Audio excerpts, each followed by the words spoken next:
সুপ্রিয় দর্শক মণ্ডলী, আসসালামু আলাইকুম।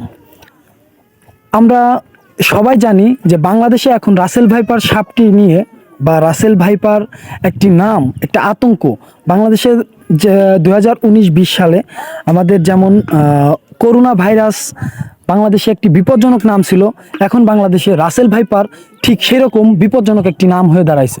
তো এই রাসেল ভাইপার সাপটি সম্পর্কে আমরা জানার জন্য, আমরা এটা নিয়ে বিশ্লেষণ করার জন্য আমরা চলে আসছি ফরিদপুর জেলা নর্থ চ্যানেল ইউনিয়ন, তারই পাশে মজলিশপুর চরে। এই রাসেল ভাইপার সাপটি নিয়ে এইখানকার স্থানীয় মানুষ যারা আছে, যারা এই চর অঞ্চলে বসবাস করে, এই চর অঞ্চলের মানুষ কতটা আতঙ্কিত বা তারা কতটা ভয় ভীতির মধ্য দিয়ে জীবনযাপন পার করতেছে, তো এই বিষয়টা আমরা তাদের মুখ থেকে জানার জন্য আমরা সরাসরি তাদের সাথে কথা বলবো।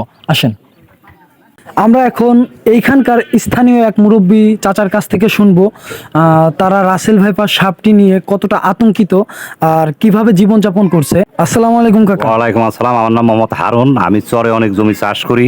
এই রাসেল ভাইপারের এই সাপ আমরা দেখে আতঙ্কি হয়ে গেছি। আমার ফসলাদি চকেতে কাটতে পারতেছি না, শুধু লেবারের কারণে। আমি আজ 2 দিন ধরে চকে বসা।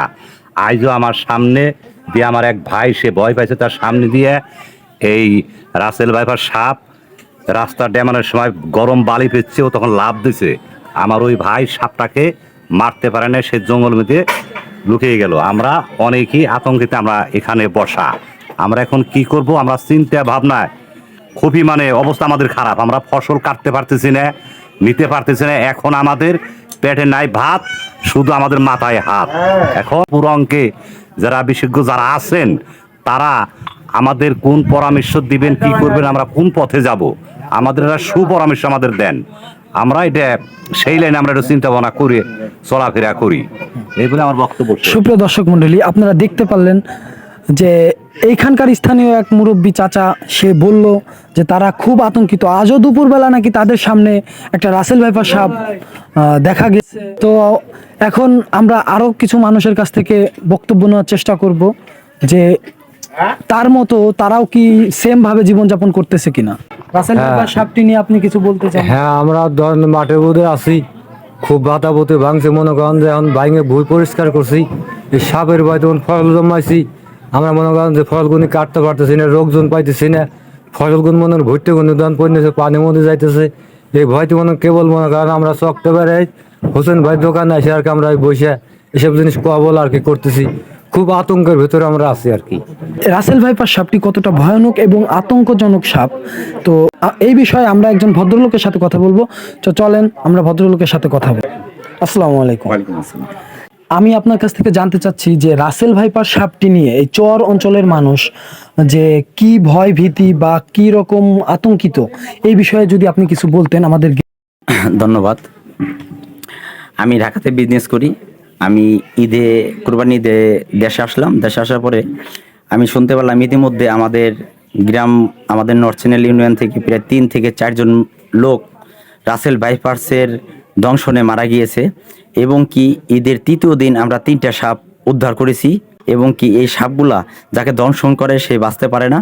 তাই আমি বলবো যে আমরা যারা যুব সমাজ আছি, সবাই মিলে যদি আমরা নিজেদের প্রোটেকশন নিয়ে আমরা এই সাপ প্রতিরোধ করার জন্য উদ্যোগ নেই, আমার মনে হয় এটা ভালো হবে।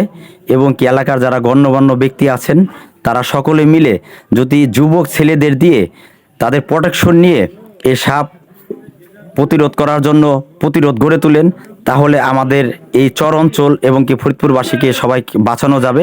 তারা খুব আতঙ্কিত আছে, তারা ফসল আদি কোনো কিছুই কাজ করতে পারছে না, কোনো কাজে কোনো লোক যাইতে চাচ্ছে না, এবং কি কোনো লোক পাওয়া যাচ্ছে না। তাই আমি বলবো যে যারাই আছেন সবাই এটা মাথায় রাখবেন। আর এটা আমি মনে করি এটা একটা মহামারী। আমাদের যেমন করোনা ভাইরাস আসছিল আমাদের অল পৃথিবীতে, আমরা যেভাবে প্রতিরোধ